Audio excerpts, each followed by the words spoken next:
पिछले लेसन में मैंने गिट डिफ को इंट्रोड्यूस किया था और मेरा फोकस था वर्किंग और स्टेजिंग एरिया के बीच में डिफ को एक्सप्लेन करने का।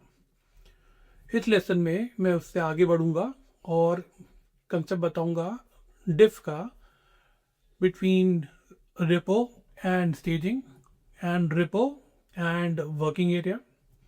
और फिर मैं डिफ का एप्लीकेशन बताऊंगा हेड और प्रीवियस कमिट के बीच में, मतलब जो अपन बोलते हैं हेड टिल्डे वन और हेड के बीच में। तो ये सब मैं इसमें कवर करूँगा और एंड में at the end of the lesson of course there will be MCQs. 14 MCQs हैं, इसी कंसेप्ट को रिवाइज कराने में आपको हेल्प करेंगे। तो लेसन प्लान को स्टार्ट करते हैं। लर्निंग ऑब्जेक्टिव मैंने यहाँ पर लिख दिया है जो मैं कवर करूँगा, और मैं अपना गिट बैश को लेके आता हूँ यहाँ पर। यहाँ पर मैंने गिट को इनिशियलाइज कर दिया है और स्टेप 1 पे चलते हैं। ओके, पहला काम है हमारा यहाँ पर एक फाइल बनाना और उसके अंदर हम डाल रहे हैं w=1 फाइल 1.txt इसको दे रहे हैं नाम। ये हमारी फाइल बन गई है और इसे मैं स्टेज करा देता हूँ। फाइल 1.txt यहाँ पर कर दी है और फिर उसके बाद इसको मैं कमिट भी करा देता हूँ।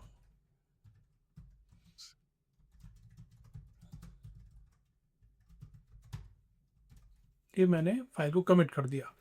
तो इस कंडीशन में, इस सिचुएशन में हमारे जो तीनों एरियाज हैं वहाँ पर फाइल सिंक्रोनाइज है, मतलब कि वर्किंग एरिया, स्टेजिंग और रेपो के अंदर, रेपो मतलब हेड के अंदर, सब के अंदर सेम वैल्यू है फाइल 1.txt के अंदर, जो कि है w=1। ओके, यहाँ पर अब हम क्या चलते हैं, स्टेप नंबर 2 पे चलते हैं और यहाँ पर मैं इस फाइल को मॉडिफाई करूँगा। इसके अंदर x=5 अपेंड करूँगा। ये मैंने कर दिया और इसको अब मैं स्टेज भी कर दूंगा। यहाँ पर स्टेज करने से पहले अगर मैं आपको गिट स्टेटस -s करके दिखा दूँ तो यहाँ आपको हाँ समझ में आ जाना चाहिए इसका आउटपुट कैसा देखना चाहिए कि स्टेजिंग एरिया में कुछ पहला कॉलम कुछ नहीं दिखाएगा, सेकंड कॉलम में m दिखाएगा रेड में, मतलब मॉडिफाइड। ठीक है, तो ये ध्यान रखने वाली बात है कि वर्किंग एरिया में चेंजेस हैं, उन चेंजेस को हमने स्टेज नहीं किया है। ओके, तो ऐसा हमें आउटपुट दिखता है गिट स्टेटस -s का। ओके, अब मैं इसको गिट ऐड करके ये वाले जो मैंने चेंज किया था x=5 जो अपेंड किया था उसको भी स्टेज करा रहा हूँ। तो मैंने ये करा दिया है यहाँ पर। अब इस कंडीशन में अब क्या कर रहा हूँ, अब मेरा जो वर्किंग एरिया है और स्टेजिंग एरिया दोनों सेम हो गए हैं। तो अगर मैं गिट डिफ करूँ यहाँ पर तो मेरे को ब्लैंक मिलेगा, क्योंकि गिट डिफ जब मैं करता हूँ तो मेरे को दोनों के बीच में, किसके बीच में, स्टेजिंग और वर्किंग एरिया के बीच में डिफरेंस दिखता है, पर दोनों सेम है इसलिए मुझे डिफ नहीं दिख रहा। अब मैं एक और चीज़ कर रहा हूँ, क्या कर रहा हूँ, अब y=10 फर्दर अपेंड कर रहा हूँ काय के अंदर, फाइल 1.txt के अंदर। तो अब यहाँ पर इस कंडीशन में जो है स्टेज पे, यहाँ पर जैसे जो मैंने टेबल बनाई है वैसा कंडीशन है, इसको मैं दिखा देता हूँ। कैट फाइल 1.txt जो हमारा वर्किंग एरिया या वर्किंग डायरेक्टरी में इसको दिखाएगा। तो यहाँ पर ये तीनों है। जो हमारा स्टेजिंग में देखना है तो कैसे देखते हैं, git show file git show colon file 1.txt। तो यहाँ पर 1 और 5 है। और मैं इसलिए जब मैं डिफ करूँगा यहाँ पर, 1 मिनट से पहले, और हम हेड को भी देख लेते हैं, show head colon file 1.txt। तो यहाँ पर सिर्फ 1 है। तो ये जो टेबल मैंने यहाँ बताई थी इसको अपन ने इंडिविजुअल कमांड्स उन सेक्शन में जाके चेक कर लिया क्या है, और हमने ये भी देख लिया है कि अब मैं अगर डिफ करूँगा कि डिफ, तो मेरे को सिर्फ स्टेजिंग और वर्किंग एरिया के बीच में डिफरेंस दिखेगा। तो मतलब y=10 दिखना चाहिए, राइट। यहाँ पर +y=10 दिखा। गुड। और अब हम सीखते हैं जो अगला स्टेप है जो हमें दिखाता है कौन सा वाला। यहाँ पर अगर गिट डिफ में हाइफन हाइफन स्टेज्ड मैं आर्ग्यूमेंट दे देता हूँ तो रेपो और स्टेजिंग एरिया के बीच में डिफरेंस दिखाता है। गिट डिफ स्टेज्ड मैं कराता हूँ तो यहाँ दिखाएगा +5। क्यों? अगर आप यहाँ देख लो इन दोनों पे, इन दोनों सेल्स पे फोकस करो, इन दोनों रो पे, तो यहाँ पर स्टेजिंग पे +x है, x=5 है। हेड में हमने ये वैल्यू ऐड नहीं करी इसलिए ये हमें दिखा रहा है डिफरेंस यहाँ पर, ये वाला। ठीक है, और ये हमने कंटेंट देख ही लिए, गिट शो फाइल ऐसे करके, और हेड पे भी देख लिए। ठीक है, अब अगली चीज़ आती है। अब अगर हमें यहाँ पर सिर्फ ऐसा दे गिट डिफ हेड, ठीक है, गेट डिफ हेड दिया तो मतलब हेड टू बी रिपोजिटरी में जो लास्ट कमिट है उसका और वर्किंग एरिया में जो है उसके बीच में डिफरेंस दिखाएगा। तो अगर अपन ये देखें ये कमांड को रन करने से पहले, हेड में क्या है w=1 और वर्किंग एरिया में क्या है w=1, x=5 एंड y=10। ये तीन चीज़ें हैं। तो जो एडिशन हुआ है, जो फ़र्क है हेड और वर्किंग एरिया में, वो है x=5 एंड y=10। तो इन दोनों को प्लस में दिखाना चाहिए इसे। तो जब हम गेट डिफ हेड करेंगे और इसे रन करता हूँ तो ये इंडीड मेरे को ये दोनों दिखा रहा है यहाँ पर। ओके, तो ये भी हो गया। अब चलते हैं अगले वाला यहाँ पर। अब क्या करते हैं हम, जो भी हमारा स्टेजिंग एरिया में था, राइट, अगर मैं गेट स्टेटस -s करता हूँ, -s करता हूँ तो क्या है यहाँ पर हमें पता चल जाएगा कि कौन सा है स्टेजिंग एरिया में भी जो है वो मॉडिफाइड है। क्यों मॉडिफाइड है? क्योंकि जो रेपो में है वो सिर्फ w=1 है, स्टेजिंग में x=5 भी एडेड है उसके अंदर। तो इसको हम अब क्या करते हैं, यहाँ पर स्टेज करा, रेपो को कमिट करा देते हैं। Git commit -m updating file1.txt with the value of x, ये करके मैंने कर दिया। अब इस कंडीशन में अगर अब हमारे पास क्या आ गया है, गिट शो हेड file1.txt क्या आ गया, ये हो गया। और हमें स्टेजिंग देखना है तो file1.txt कर दिया, तो दोनों बराबर हैं। तो अब यहाँ पर अगर मैं गिट डिफ करूँगा और बोलूँगा स्टेज्ड, अगेन ये वाला ऑप्शन का के लिए होता है हेड और स्टेजिंग एरिया के बीच में डिफरेंस के लिए, पर क्योंकि दोनों में सेम है वैल्यूज तो डिफ हमारा ब्लैंक आएगा। ओके, तो यहाँ पर ये चेक कर लिया, यहाँ पर आ गया हेड इज एम्प्टी। और गिट स्टेटस भी अगर मैं करके देखता हूँ तो हमारा क्या दिखेगा, यहाँ पर पहला कॉलम में कुछ नहीं दिखेगा, सेकेंड कॉलम में रेड में m दिखेगा। और क्यों दिखेगा? क्योंकि वहाँ पर वैल्यू ऑफ y भी ऐड की हुई है, ओके, जिसको हमने अभी तक स्टेज नहीं किया है, तो ये है इसलिए। ओके, तो यहाँ पर इसको भी हम स्टेज करा देते हैं। गिट ऐड file1.txt कर दिया। ओके, और करने के बाद इस फाइल में स्टेजिंग एरिया में नहीं, वर्किंग एरिया में एक और चीज ऐड कर देता हूँ, z=15 file1.txt ये अपेंड कर दिया। अब इस कंडीशन में अगर आप देखो तो ये स्थिति आ गई है।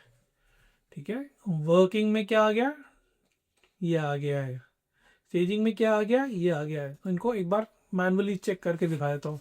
कैट file1.txt में ये सब है, स्टेजिंग में गिट शो file1.txt, हेड में गिट शो हेड file1.txt।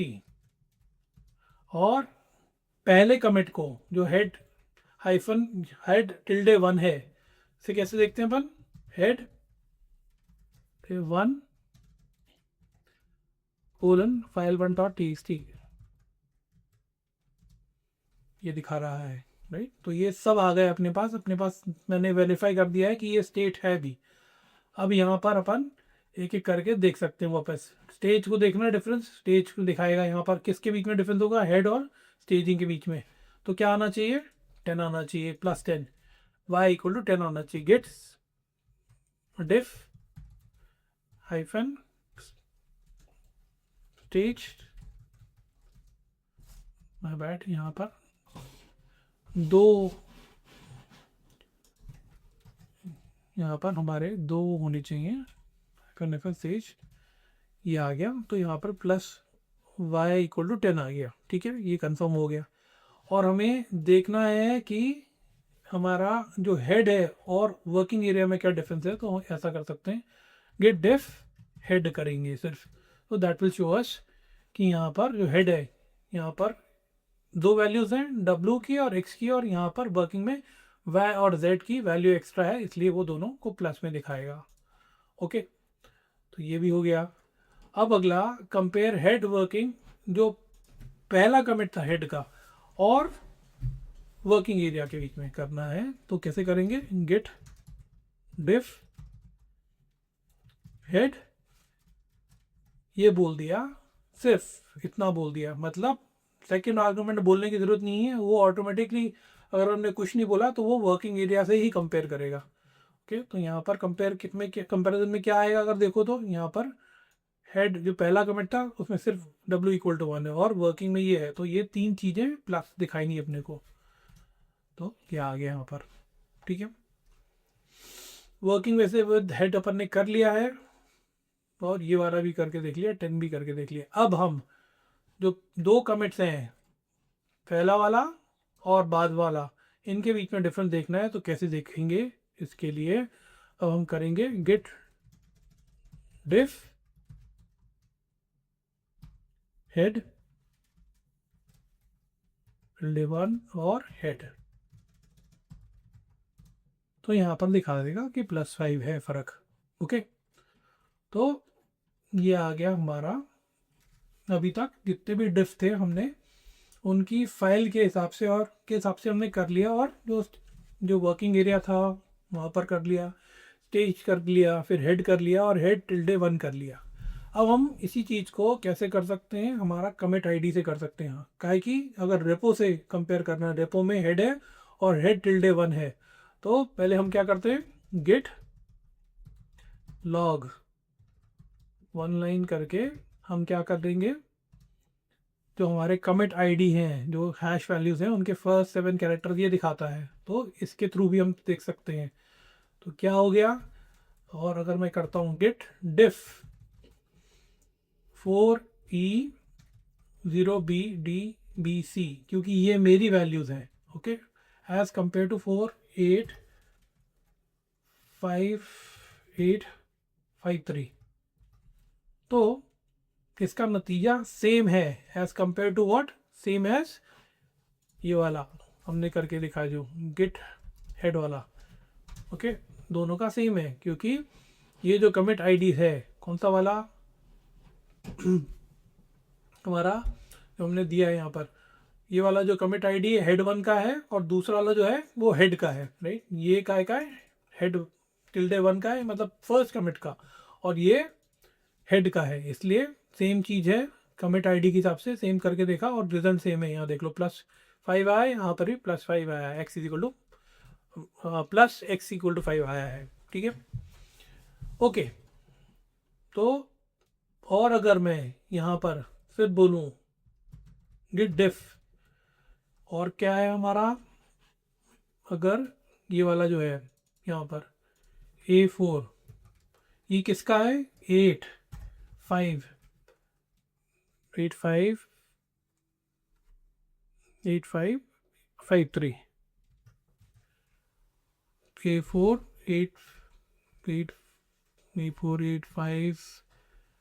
853, अच्छा 2 बार है 853।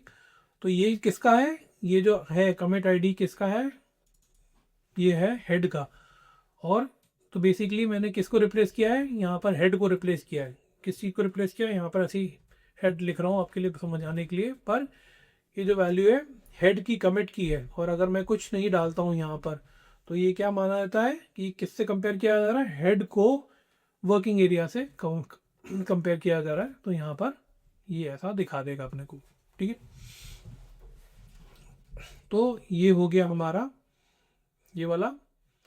और फिर चलते हैं हम यहाँ पर, ये बता दिया मैंने कि क्या पर जो डिफरेंसेस है, इम्पॉर्टेंट डिफरेंस जो आ रहा है। गिट डिफ का मतलब क्या होता है, वर्किंग और स्टेजिंग। गिट डिफ हाइफन हाइफन स्टेज का मतलब होता है स्टेजिंग और हेड के बीच में।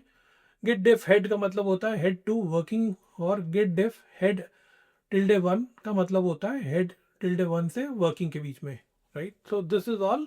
ये आपको अपने दिमाग में कंफर्टेबली बैठाने चलेना चाहिए, ओके।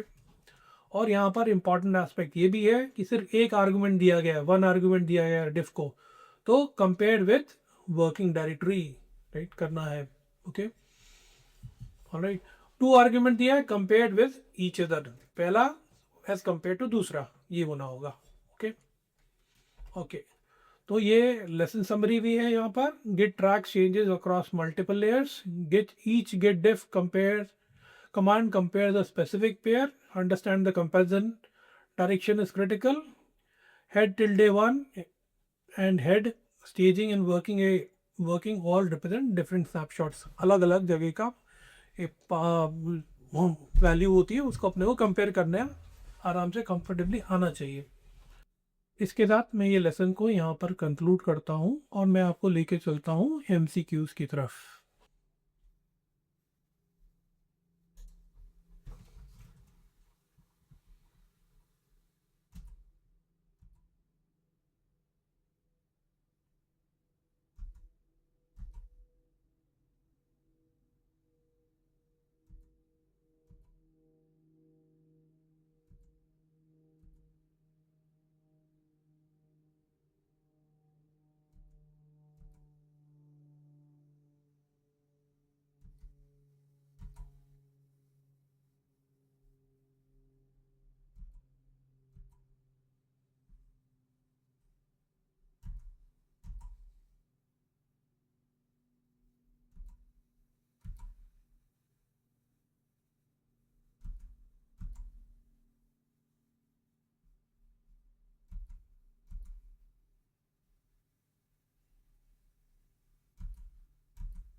क्वेश्चंस में पूछे गए कंसेप्ट्स पूरे लेसन में कवर किए गए थे, इसलिए मैं उम्मीद कर रहा हूँ कि आपसे ये सब MCQs आसानी से बन गए होंगे। अगला टॉपिक जो मैं अगले लेसन में स्टार्ट करूँगा वो होगा गिट के ऊपर ब्रांचेस, और फिर आगे बढ़ते हुए हम रिविजिट करेंगे इस गिट डिफ को और देखेंगे कि वो ब्रांचेस पे कैसे अप्लाई होता है। आज के लेसन को मैं यहीं कंक्लूड करता हूँ और मिलता हूँ मैं आपसे अगले लेसन में।